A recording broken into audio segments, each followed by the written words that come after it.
अस्सलाम वालेकुम, आदाब। मैं हूं खलील फरहाद। वर्ल्ड न्यूज़ की शुरुआत करते हैं हेडलाइंस से।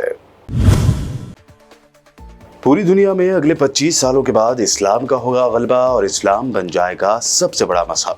मारूफ इंटरनेशनल रिसर्च इंस्टीट्यूट पीओ ने रिसर्च पर मुबनी किया दावा। ईरान ने हिजाब ना पहनने की हालिया लहर को बताया जहनी मसला। बेहिजाब खवातीन की जहनी बीमारी को दूर करने के लिए बड़े पैमाने पर क्लिनिक्स खोलने और उनका इलाज करने का किया ऐलान।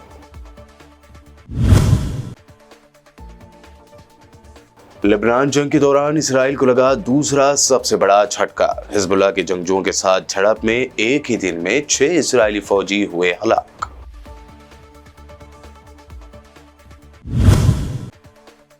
अमेरिकी इंतखाबात में मुसलमानों और यहूदियों ने किसका दिया साथ, हो गया इंकशाफ। 80% मुसलमानों ने वोट देकर ट्रंप को जितवाया तो कमला हैरिस को 80% यहूदियों के वोट भी काम न आए। एक्टर मिथुन चक्रवर्ती के पर्स या पॉकेट खो जाने पर असदुद्दीन ओवैसी का तंज। कहा वो सिर्फ काटना जानते हैं और कुदरत का करिश्मा देखिए, बीजेपी की रैली में उनका ही पॉकेट कट गया।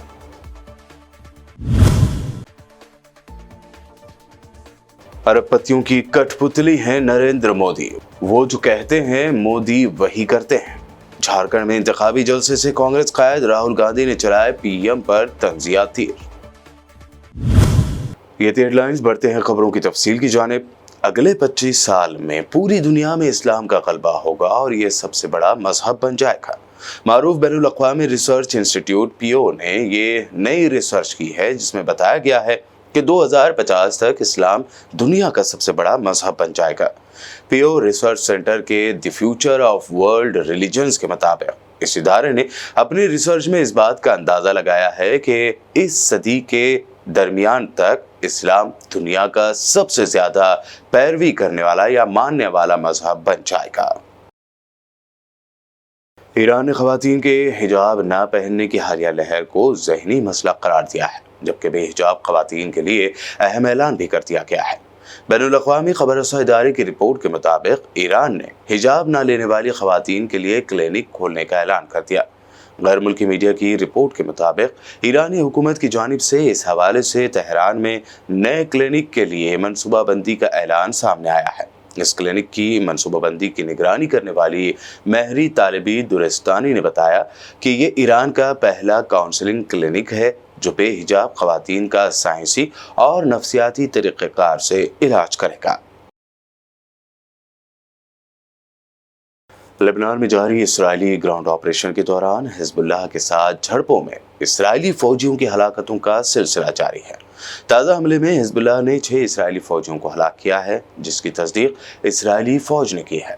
आलमी खबर रसां इदारे के मुताबिक ये झड़प उस वक्त हुई जब ग्राउंड ऑपरेशन को आगे बढ़ाने के लिए इस्राएली फौजी अपनी सरहद से एक लेबनानी देहात में दाखिल हो गए और चारों अतराफ से हिजबुल्लाह के नरक़े में आ गए।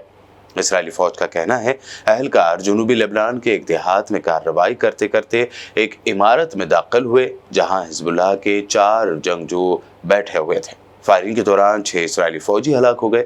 लेबनान जंग के आगाज के बाद से इसराइल को लगने वाला ये दूसरा बड़ा झटका है। यमन के हौसियों ने दावा किया है कि उन्होंने बहर अहमर और बहर ओमान में अमेरिका से ताल्लुक़ रखने वाले 2 डिस्ट्रॉयर और एक तैयारा बरदार नेवी शिप को निशाना बनाया है।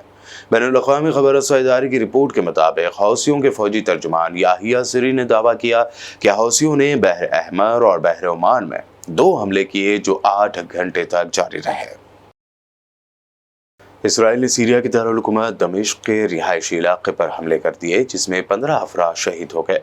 शामी सरकारी मीडिया के मुताबिक जुमेरात को दारुल हुकूमत दमिश्क के मज़ाफ़ाती इलाकों कुद्सिया और मज़ा में इसराइली हमलों में कई इमारतों को निशाना बनाया गया जिसमें 15 अफराद शहीद और 16 जख्मी हो गए। इसराइली आर्मी रेडियो के मुताबिक दमिश्क में होने वाले हमले का हदफ फ़लस्तीनी अस्करियत पसंद ग्रुप इस्लामी जिहाद का हेडक्वार्टर था। अमेरिकन इलेक्शन में यहूदियों और मुसलमानों ने किसको सबसे ज्यादा वोट किए और इसका असर क्या रहा, इस बात का इंकशाफ हुआ है। अमेरिकी इलेक्शन में मायूसी का शिकार वोटर्स डेमोक्रेट से ट्रंप की तरफ माइल हुए, जिससे पार्टी और यहूदी लॉबी दोनों को नुकसान हुआ। अमेरिकी थिंक टैंक की रिसर्च के मुताबिक 75 से 80% मुसलमानों ने ट्रंप को वोट दिया, जबकि 75 से 80% यहूदियों ने कमला हैरिस की हिमायत की थी। लंदन के मेयर सादिक खान ने नौमुंतखब अमेरिकी सदर पर इल्जाम लगाया है कि ट्रंप उन्हें इसलिए तनकीद का निशाना बना रहे हैं कि वो मुसलमान हैं और मुख्तलिफ रंग से ताल्लुक़ रखते हैं। मेयर लंदन और डोनाल्ड ट्रंप के दरमियान गैर मामूली लफ्जी जंग ट्रंप के पहले दौरे सदारत के दौरान ही शुरू हो गई थी। उसका आगाज उस वक्त हुआ जब मेयर सादिक खान ने बाज़ मुस्लिम ममालिक के हवाले से अमेरिका की तरफ से लगाई गई सफरी पाबंदियों यानी ट्रैवल बैन पर तनकीद की थी। सऊदी अरब के महकमा मौसमियात के कौमी मरकज ने जुमा से इतवार तक मुमलिकत के मुख्तलिफ इलाकों में गर्द आलूद हवाएं चलने की पेशगोई की है। ज़राए के मुताबिक मौसमियात के कौमी मरकज ने एक्स पर जारी बयान में कहा है कि रियाज रीजन के साउथ वेस्ट और मक्का मुकरमा और मदीना मुनव्वर रीजन्स के मशरक़ी हिस्सों में गर्द आलूद हवाओं या सैंड स्टॉर्म का सिलसिला इतवार तक जारी रहेगा। ये जो तस्वीरें आप वीडियोस में देख रहे हैं, ये इससे पहले आए गर्द आलूद हवाओं और तूफान की तस्वीरें हैं। बुलेटिन में वक्त हुआ है एक शॉर्ट ब्रेक का। जल्द लौटेंगे और देखेंगे मजीद अहम खबरें।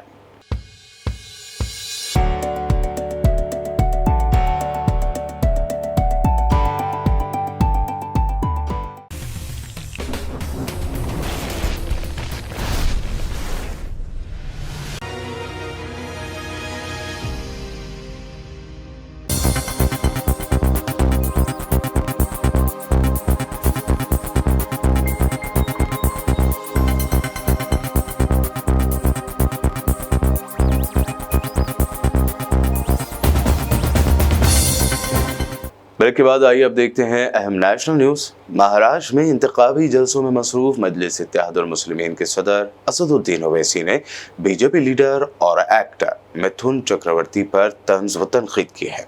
उन्होंने कहा कि झारखंड में एक एक्टर हैं मिथुन चक्रवर्ती, उन्होंने कुछ अनाप शनाप बक दिया, वो सिर्फ काटना चाहते हैं। वो झारखंड में बीजेपी की रैली में गए, वहां उनकी पॉकेट मार ली गई। कुदरत का करिश्मा देखिए, उन्होंने काटने का बयान दिया और बीजेपी की ही रैली में उनकी पॉकेट काट ली गई। बता दें कि इस वाक़े का एक वीडियो सोशल मीडिया पर काफ़ी वायरल हुआ था, जिसमें माइक से मिथुन चक्रवर्ती का पॉकेट चुराने वाले को उनका पर्स या पॉकेट वापस करने की बार बार अपील की जाती रही। कांग्रेस सदर मल्लिकार्जुन खड़गे ने महाराष्ट्र के पुणे में एक इंतखाबी जलसे से खिताब करते हुए पीएम मोदी पर तंज किया है। उन्होंने कहा कि मोदी ने शिवाजी महाराज की मूर्ति का इनॉग्रेशन किया, वो टूट गई। राम मंदिर और पार्लियामेंट का इनॉग्रेशन किया, अब वहां से पानी टपक रहा है। खाई गरीब और अमीर में बढ़ रहा है और ये मोदी जी सुबह बोलते हैं कि मैंने बहुत कुछ किया, मैंने शिवाजी की मूर्ति का उद्घाटन किया, दूसरे दिन पड़ गया। उसका अपमान किया आपने। राम मंदिर का उद्घाटन मैं करूंगा, मेरी 56 इंच की छाती है, मैं करूंगा, लेकिन वो राम मंदिर भी टपक रहा। उसके बाद नया मैं पार्लियामेंट बनाऊंगा, वो पुराना होगा, ब्रिटिशर का होगा, ये ऐसी बातें बोले। अब वो भी जो है पार्लियामेंट भी टपक रहा है, अयोध्या टपक रहा है, पार्लियामेंट टपक रहा है और शिवाजी महाराज का पुतला भी इनके हाथ लगाते ही गिर गया। इतना ही नहीं, बंबई से अहमदाबाद तक बुलेट ट्रेन चलने वाली थी, 3 साल में कंप्लीट कर रहे, अब 11 साल हो गए। कहां है महाराज आपका वायदा निभाया आप? झूठ बोले या नहीं? तो ये आदमी झूठ बोलने वाला शाह उनका सपोर्टर है वो भी झूठ बोलता है और ये झूठों के सरदार है सब। कांग्रेस कायद राहुल गांधी ने झारखंड में एक जलसे आम से खिताब करते हुए पीएम मोदी पर शदीद तनकीद की। उन्होंने कहा कि अरबपति जो कहते हैं नरेंद्र मोदी वही करते हैं। नरेंद्र मोदी अरबपतियों की कठपुतली है। नरेंद्र मोदी से डरते नहीं है। 56 इंच की छाती, मन की बात, इन चीजों से हम डरते नहीं हैं। नरेंद्र मोदी जी अरबपतियों की कठपुतली है। जो अरबपति कहते हैं वो नरेंद्र मोदी करते हैं। अरबपति आपकी जमीन चाहते हैं, अरबपति आपका जल चाहते हैं, आपका जंगल चाहते हैं। नरेंद्र मोदी आपको मन की बात सुनाएंगे, फिर अंबानी जी की शादी में चले जाएंगे।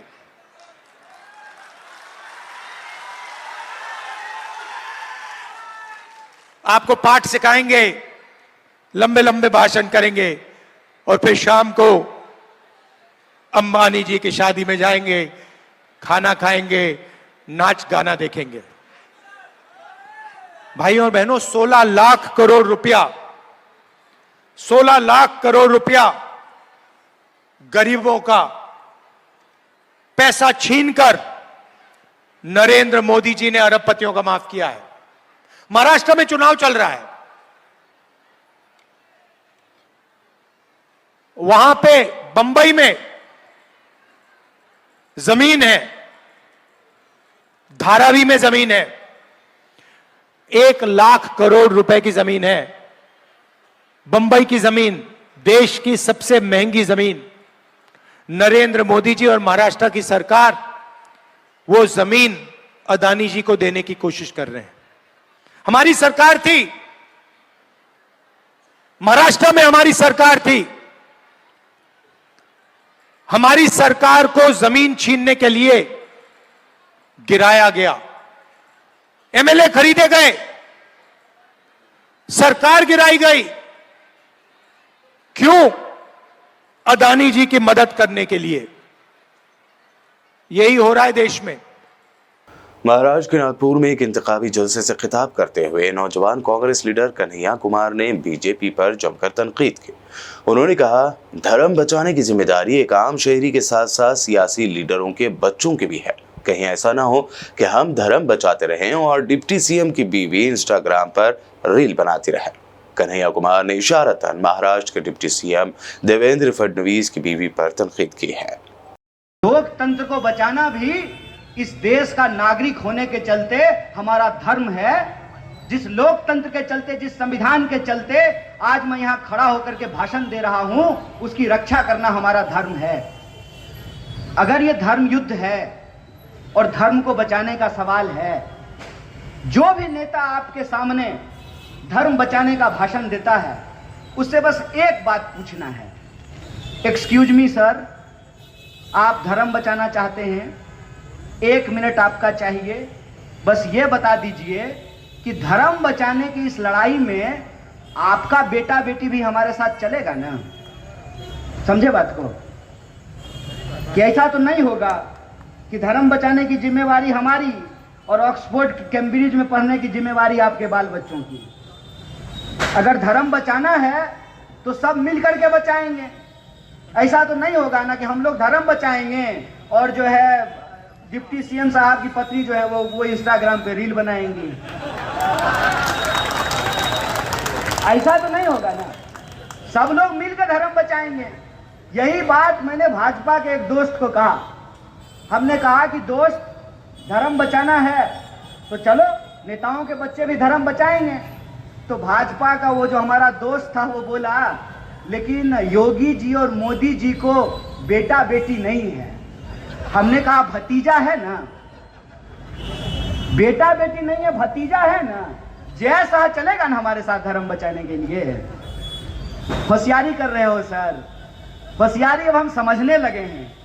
होशियारी हम इसलिए समझने लगे हैं कि डॉक्टर बाबा साहब भीमराव अंबेडकर ने कहा, ऑर्गेनाइज एजुकेट, ऑर्गेनाइज, एजिटेट, संगठित हो, शिक्षित हो, संघर्ष करो।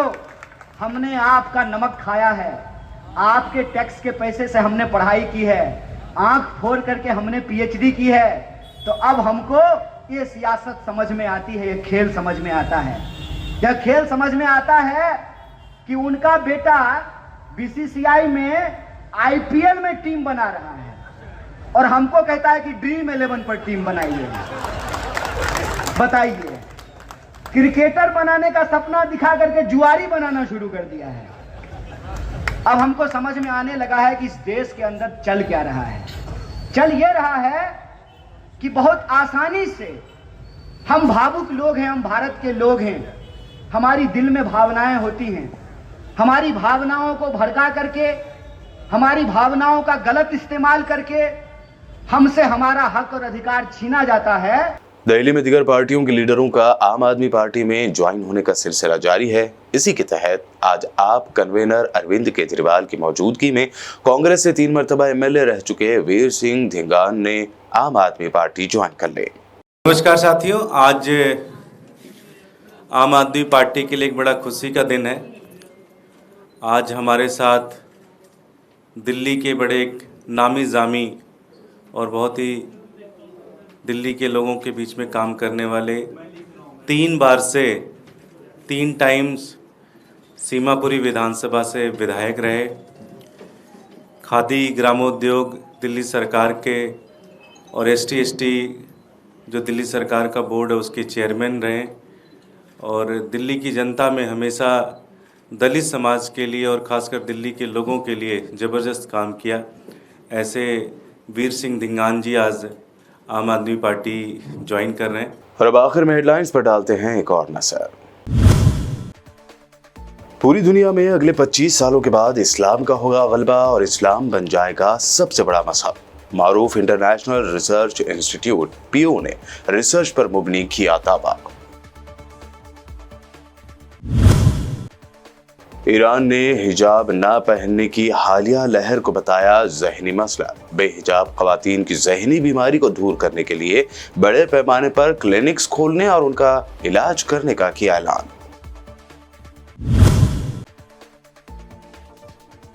लेबनान जंग के दौरान इसराइल को लगा दूसरा सबसे बड़ा झटका। हिजबुल्लाह के जंगजुओं के साथ झड़प में एक ही दिन में 6 इसराइली फौजी हुए हलाक।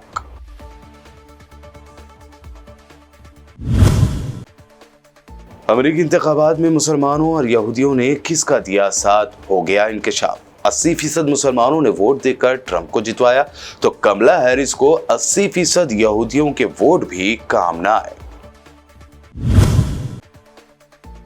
एक्टर मिथुन चक्रवर्ती के पर्स या पॉकेट खो जाने पर असदुद्दीन ओवैसी का तंज, कहा वो सिर्फ काटना जानते हैं और कुदरत का करिश्मा देखिए, बीजेपी की रैली में उनका ही पॉकेट कट गया।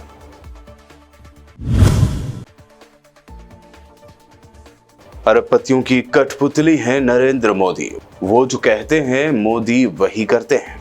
झारखंड में इंतखाबी जलसे से कांग्रेस कायद राहुल गांधी ने चलाए पीएम पर तंजिया तीर।